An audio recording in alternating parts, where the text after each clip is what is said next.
भाजपचे ज्येष्ठ नेते सुरेश धस यांना देखील उमेदवारीचा शब्द देण्यात आला।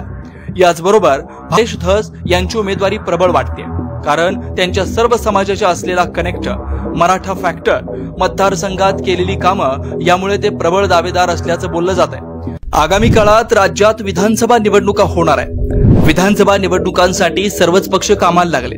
नुकत्याच झालेल्या लोकसभा निवडणुकीत भाजपला अपेक्षित यश मिळालेलं नाही।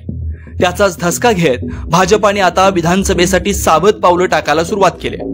पक्ष एक आणि इच्छुक अनेक अशी सध्याची परिस्थिती आहे।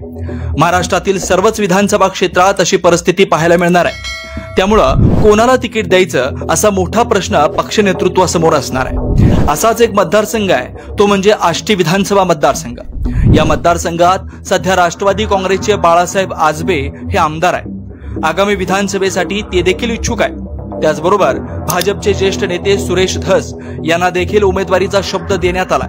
याचबरोबर भाजपकडून माजी आमदार भीमराव धोंडे हे देखील इच्छुक आहेत। राष्ट्रवादी शरद पवार गटाकडून माजी आमदार साहेबराव दरेकर हे इच्छुक आहेत। महायुतीकडून पाहायला गेलं तर सुरेश धस यांची उमेदवारी प्रबळ वाटते, कारण त्यांच्या सर्व समाजाच्या असलेला कनेक्ट, मराठा फॅक्टर, मतदारसंघात केलेली कामं यामुळे ते प्रबळ दावेदार असल्याचं बोललं जात आहे।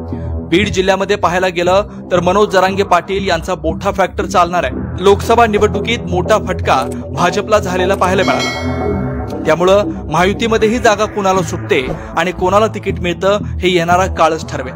तुम्हाला काय वाटतं, कोणाला तिकीट मिळेल आणि कोण निवडून येईल हे कमेंट करून नक्की सांगा।